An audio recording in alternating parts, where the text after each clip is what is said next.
Welcome back to my channel chemistry Tamil. இன்றைக்கி நம்ம என்ன பார்க்க போகிறோம்னா கெமிக்கல் சயின்ஸ். அதில் டேர்ம்ஸ் சிம்பிள்ஸ் பார்க்க போகிறோம்.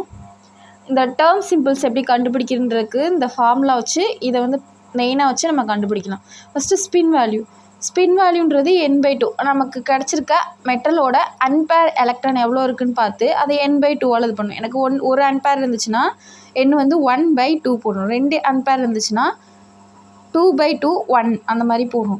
அதுக்கடுத்து m value, multiplicity value. m = 2s + 1. எஸ்ன்றது ஸ்பின் வேல்யூ, இங்கே இருக்க ஸ்பின் வேல்யூ. இல்லைன்னா எனக்கு n+1, அதாவது அன்பேர் எலக்ட்ரானில் இருக்கிறத ஒன்னோட ஆட் பண்ணணும், அவ்வளோதான். இப்போது m l j இதோட வேல்யூ கண்டுபிடிக்கணும். இப்போது எல் வேல்யூன்றது தான் மெயினாக டேர்ம் சிம்பிள்ஸ். 0 கிடச்சிச்சு அப்படின்னா S, 1 கிடச்சிச்சின்னா P, 2 கிடச்சிச்சின்னா D, 3 கிடச்சிச்சின்னா F. இது எப்படி கண்டுபிடிக்கிறதுன்றது தனியாக இருக்குது. இதுக்கடுத்து ஜேயோட வேல்யூ எப்படி கண்டுபிடிக்கிறோம் அப்படின்னா, நமக்கு less half field and more half field இருந்துச்சுன்னா J = L + S, L - S அப்படின்னு நம்ம சொல்கிறோம். இதுக்கடுத்து நம்ம ஒரு எக்ஸாம்பிள்ஸ் பார்ப்போம். எக்ஸாம்பிள் பார்த்தா நமக்கு என்னென்னு தெரிஞ்சிடும். எக்ஸாம்பிள் P2 சிஸ்டம் எடுத்துக்கிறோம். P2 சிஸ்டத்தை நம்ம இப்படி பாக்ஸ் மாதிரி போடணும். Pன்றது 3, PX, PY, PZ. ஓகேவா? இப்போது P2 சிஸ்டம் சொல்லியிருக்காங்க, 2 இருக்குது அப்படின்னு சொல்லியிருக்காங்க. 2 ஃபில் பண்ணுறோம். 1 2 ஃபில் பண்ணுறோமா? மேலே இருக்க ஒரு ஆங்குலர் மொமெண்டம் என்ன அப்படின்னா 0 + 1 - 1. நம்மளோட ஆங்குலர் மொமெண்டம் எத்தனை ஃபில்லாக இருக்குது அப்படின்றது மேலே இருக்க ஆங்குலர் மொமெண்டத்தோட இங்கே நமக்கு கிடச்சிருக்க எலக்ட்ரானோட மல்டிப்ளிகேஷன் பண்ணுறோம்.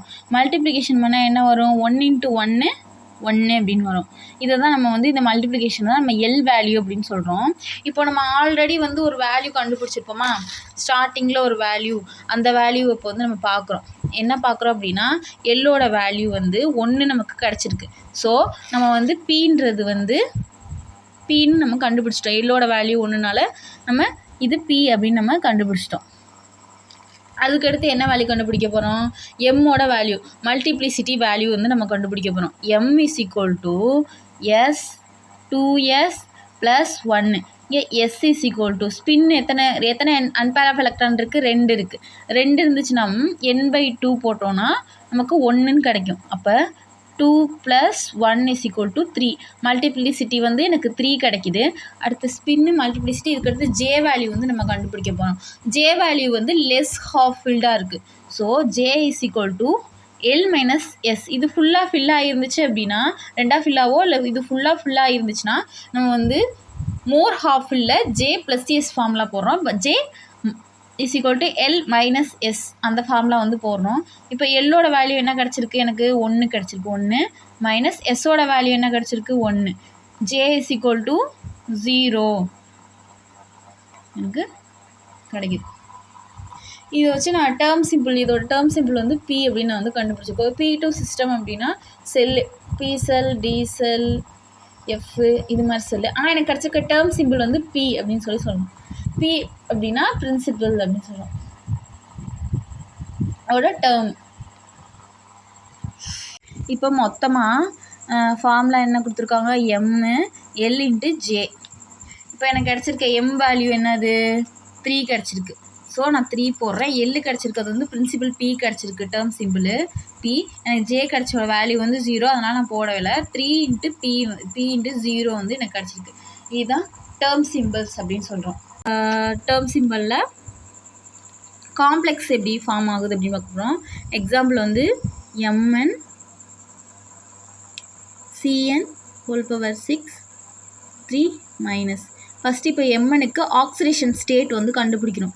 ஆக்சிடேஷன் ஸ்டேட் கண்டுபிடிக்கிறதுக்கு இங்கே இருக்க இது எக்ஸ்ன்னு வச்சுக்கிறோம். x + 6 = 3 - 6 - 3 = 3 அப்படின்னு கிடைக்கும் எக்ஸோட வேல்யூ. அப்போ Mnோட ஆக்சிடேஷன் ஸ்டேட் +3 அப்படின்னு எனக்கு கிடைக்கும். ஓகேவா? இப்போது +3ன்னு கிடச்சிருச்சா? இப்போ நம்ம டேப்லெட் காலம் போடுறோம். இப்போ D ஆர்பிட்டால் Mன்றது D 3D 3Dயில் ஃபில் ஆகும். சரியா? 3D 5 4s 2. இப்போது ஆக்சிடேஷன் ஸ்டேட் எனக்கு என்ன கிடச்சிருக்கு? +3 வந்து கிடச்சிருக்கு. +3 கிடச்சனால இதுலேருந்து என்ன பண்ணுறேன்னா மைனஸ் பண்ணுறேன். 2 போச்சுன்னா 3D 4 வந்து எனக்கு கிடைக்குது. இப்போ இதை நான் வந்து பாக்ஸ் ஃபார்மேஷனில் போடுறேன். dxy dxz dyz dx square dy square minus z square x square minus y square. இப்போ என்ன பண்ணுறேன்? இந்த 4 இங்கே ஃபில் பண்ணுறேன். 1 2 3 4 4 ஃபில் பண்ணிட்டேன்னா இப்போது கிறிஸ்டல் ஃபீல்டு தியரியில் 2 ஸ்ப்ளிட் ஆகும். இஜி T2Gன்னு 2 ஸ்ப்ளிட் ஆகும். அந்த ஸ்ப்ளிட் ஆகல இந்த எலக்ட்ரான் வந்து இங்கே போயிடும். ஹையர் எனர்ஜி லெவல் வந்து லோயர் எனர்ஜி லெவல் போகுன்ற மாதிரி இருக்கும். ஸோ நான் அந்த இதை வந்து எல் வேல்யூ வந்து இங்கே சேஞ்ச் ஆகும். அப்படியே போட்டுறக்கூடாது. இது எக்ஸப்ஷனல் கேஸு. ஸோ 1 2 இப்படி ஃபில் ஆகும். இப்போது மேக்னெட்டிக் மூமெண்ட் என்ன சொல்கிறோம் அப்படின்னா இங்கே 0 +2 +1 -2 -1 கிடைக்குதா? இப்போ நான் மல்டிப்ளிகேஷன் பண்ண சொன்னேன். எல் வேல்யூ கிடைக்கிறதுக்கு நான் ரெண்டையும் மல்டிப்ளிகேஷன் பண்ணுறேன். 2 × 2 4 +1 இது 0 ஆயிரும். இங்கே எதுவுமே வராது. = 5ன்னு வந்து எனக்கு கிடச்சிரும். எனக்கு 5 கிடச்சிச்சு அப்படின்னா என்னோட எல் வேல்யூவோட டேர்ம் சிம்பிள் வந்து எனக்கு ஹச்சுன்னு கிடச்சிருன்னு சொன்னோம். ஸோ நான் என்ன பண்ணுறேன்? இங்கே ஹச்சுன்னு போட்டுக்கிறேன். அதுக்கடுத்து நம்ம என்ன கண்டுபிடிக்கிறோம்? எம்மு எல்லு ஜே. இப்போ எம்மு கண்டுபிடிக்கிறோம். Multiplicity m = 2s + 1. இங்கே அன்பேர் எலக்ட்ரான் எத்தனை இருக்குது? 2 இருக்குது. ஸோ 2 × 2 + 1. ஸோ இந்த ஃபார்முலா நம்ம வந்து போட முடியாது. ஏன்னா எக்ஸஸாக 2 இருக்கா. ஸோ இன்னொரு ஃபார்முலா நம்ம போடுறோம். இந்த காம்ப்ளெக்ஸ் ஃபார்மேஷனோ இல்லை இந்த எக்ஸஸாக அந்த 2 எலக்ட்ரான் மட்டும் இருந்துச்சுனாவோ நம்ம வந்து n+1 ஃபார்முலாவில் போடுறோம். 2 ஃபார்முலாவே நான் ஆக்சுவலாக போட்டுக்கலாம். இங்கே என்ன எத்தனை கிடைக்கிது? 2 + 1 = எனக்கு 3 கிடைக்கிது. ஜேயோட வேல்யூ என்னென்னா இங்கே வந்து லெஸ் ஃபில்டு தான் இருக்குது. ஸோ நான் வந்து L - S ஃபார்முலாவில் போட்டுக்கிறேன். எல்லோட வேல்யூ எனக்கு என்ன கிடச்சிச்சு? 5 கிடச்சிச்சு. ஸோ 5 - S என்ன கண்டுபிடிச்சோம்? S வந்து ஸ்பின்னு என்ன கிடச்சிச்சு? 2 அப்படின்னா n/2 2/2 1 -1 = 4. ஜேயோட வேல்யூ வந்து 4 கிடச்சிச்சு. இப்போ எல் ஹச்சு. இங்கே கிடச்ச எம் என்ன கிடச்சிச்சு? 3. ஜேயோட வேல்யூ என்ன? 4. 3H4 தான் இதோட ஆன்சர்.